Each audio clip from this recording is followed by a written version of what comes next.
Hello विद्यार्थियों, मध्य प्रदेश सरकार ने खुद को नक्सल प्रभावित क्षेत्र से अपने आप को मुक्त कर लिया है। यानी कि अब मध्य प्रदेश राज्य नक्सल मुक्त राज्य होगा, जिसकी डेडलाइन उन्होंने 26 जनवरी 2026 को रखी थी।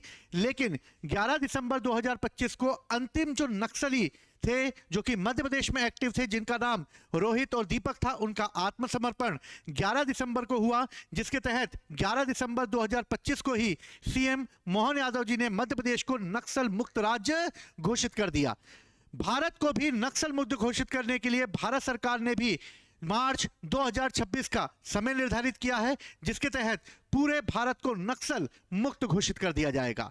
आइए अब हम लोग ये जानते हैं आखिर ये नक्सलवाद क्या है, नक्सलवाद की समस्याएं क्या हैं और किस तरह से उत्पन्न हुआ भारत में नक्सलवाद, और इन सभी घटनाओं पर आज हम चर्चा करेंगे और ये देखेंगे कि मध्य प्रदेश को किस तरीके से नक्सल मुक्त घोषित किया गया।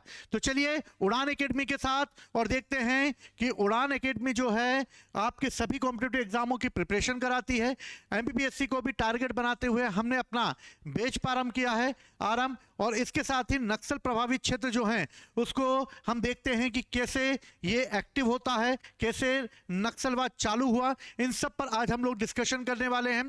देखिए, नक्सल प्रभावित क्षेत्र की अगर बात की जाए तो नक्सल बेसिकली एक साम्यवादी क्रांति है। साम्यवादी क्रांति का मतलब है इसका जन्म रशिया में हुआ, यानी कि जो विचारधारा है इसका जन्म रशिया में फिर चाइना में होता हुआ ये भारत में पहुंचा। नक्सलवाद जो है वो साम्यवादी क्रांतिकारी आंदोलन का ही एक औपचारिक नाम के रूप में इसे लिया गया और भारतीय कम्युनिस्ट पार्टी जो हुई उसी कम्युनिस्ट पार्टी ने इसे एक आंदोलन का रूप प्रदान कर दिया। कम्युनिस्ट विचारधारा, जिसे माओवादी विचारधारा के नाम से भी जाना जाता है, इसी माओवादी विचारधारा को यह माना जाता है कि शक्ति बंदूक की नली से निकलती है और इस तरह शक्ति को अपने हाथों में लेने यानी पावर को अपने हाथों में लेने की बात करती है, जिसको सभी लोगों को समान रूप से बांटा जा सके। और नक्सल शब्द की अगर भारत में बात की जाए तो भारत के पश्चिम बंगाल के दार्जिलिंग में एक जिले के एक छोटे से गांव नक्सलबाड़ी से इसका नाम नक्सलवाद पड़ा है। आखिर ये नक्सलवाद, माओवाद, साम्यवाद क्या है? अगर हम साम्यवाद की बात करते हैं, जिसे हम मार्क्सवादी विचारधारा की बात करते हैं, तो ये रशिया से प्रभावित है।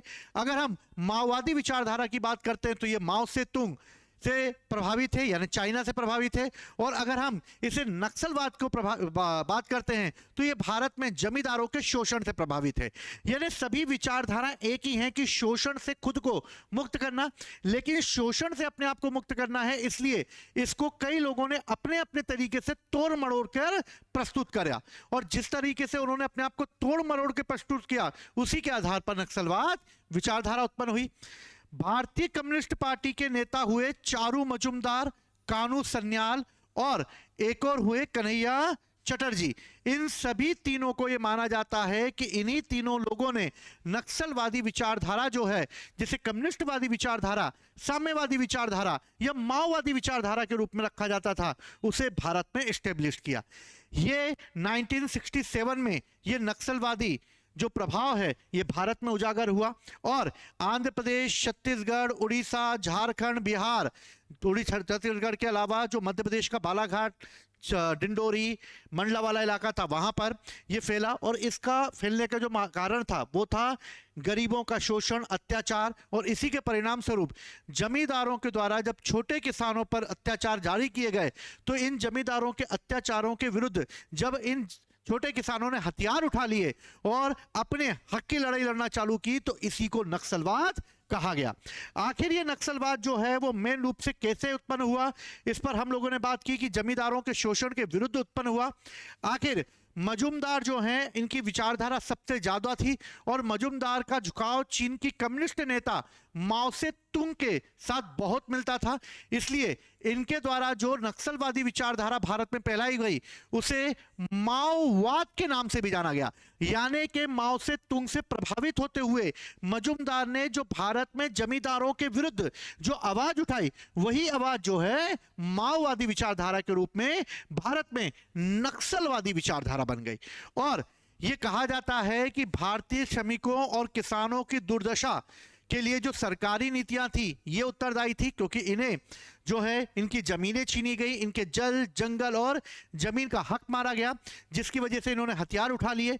न्याय इन्हें नहीं मिला और न्याय जो है वो सिर्फ अमीरों की जेब तक सीमित रहा, और जिसकी वजह से इनका दमन होता रहा। और इसी दमन के परिणाम स्वरूप जब इन्होंने अत्याचारों को सहते हुए जब आवाज उठाई, तो जब इनकी आवाजों को दबा दिया गया, तब इन्होंने क्रांति को अपने हाथ में ले लिया, और क्रांति को हाथ में लेते हुए इन्होंने आंदोलन को आगे बढ़ा दिया। इस तरह सशक्त क्रांति को समाप्त किया जा सकता था। नक्सलवाद मूल रूप से कानूनी समस्या है और ये विषमता उत्पन्न करती है, यानी कि विषमताओं को उत्पन्न करने के कारण ही मार्क्सवादी जो नक्सलवादी विचारधारा है वो उत्पन्न हुई। ये जो विचार हैं, ये विचार क्या हैं? जहां नक्सलवाद को आतंकवाद जैसी गतिविधियों से जोड़कर इस देश की आंतरिक सुरक्षा के लिए सबसे बड़ी चुनौती के रूप में माना गया। जहां आतंकवाद है, वहां पर आतंकवादी जो होते हैं वो बाहर से आते हैं, भारत में दहशत मचाते हैं और भारत के किसी भी आम जनता को या किसी भी व्यक्ति को ये अपना शिकार बना सकते हैं। नक्सलवादी भारत के अंदर ही होते हैं, भारत के अंदर ही शोषण का शिकार होते हैं और अपनी अपनी विचारधाराओं को आधार बनाकर ये किसी भी अंजाम तक जा सकते हैं। दोनों में अंतर सिर्फ ये है कि नक्सलवादी भारत में ही पैदा होते हैं, आतंकवादी बाहर पैदा होते हैं। और इस तरीके से जो आतंकवादी जो गतिविधियां हैं उसको अंजाम दिया जाता है। दूसरा वर्ग जो है वो ये कहता है कि सामाजिक, आर्थिक और राजनीतिक विषमताओं और दमन और शोषण से उपजा एक स्वतः स्फूर्त यानी कि एकदम अचानक से उत्पन्न एक विद्रोह है जो कि पक्ष पोषण के कारण उत्पन्न हुआ है। कम्युनिस्टों के द्वारा गुरिल्ला युद्ध के जरिए, क्योंकि फेस टू फेस सेना से नहीं लड़ा जा सकता था, इसलिए गुरिल्ला रूप में जो है इसे चालू किया गया और राज्य को अस्थिर करने के लिए हिंसा का इस्तेमाल करने पर बात की गई और इसीलिए इसे नक्सलवाद कहा गया। शासन व्यवस्था को उखाड़ फेंकना और लगातार युद्ध के जरिए जनताना सरकार लेकर आना यानी जनता की सरकार लेकर आना, यही इनका उद्देश्य रहा था।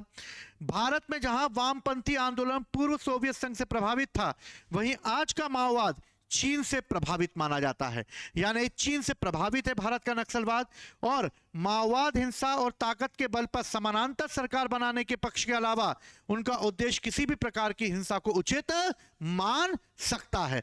और इस तरीके से अगर हम देखें तो भारत में नक्सलवादी जो घटनाएं हैं वो एक बहुत ही लंबे समय से होती रही, लेकिन मध्य प्रदेश भी इस नक्सलवादी घटनाओं से अछूता नहीं रहा और 1990 में मध्य प्रदेश में नक्सलवादी घटनाएं प्रारंभ हो गई। 1967 में उपजा ये नक्सलवाद मध्य प्रदेश में भी 1990 तक पहुंच चुका था और 1990 तक पहुंचकर इस नक्सलवाद ने बालाघाट को अपना क्षेत्र बना लिया।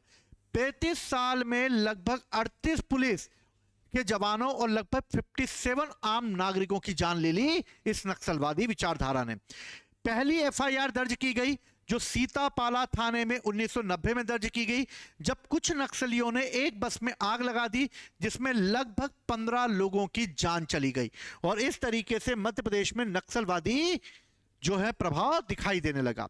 इसके बाद नक्सलवाद बालाघाट, मंडला, डिंडोरी तक फैल गया और मंडला और डिंडोरी में तो नक्सलवाद को समाप्त कर दिया गया, लेकिन बालाघाट अभी भी, जिसका काना बफर जोन जो था वो अभी तक इसमें सक्रिय रूप से बना रहा, जिसके परिणाम स्वरूप 1908 में जो है 2 पुलिसकर्मी और 2006 में नक्सलियों ने आईईडी धमाका करते हुए लगभग बहुत सारे लोगों को मौत के घाट उतार दिया।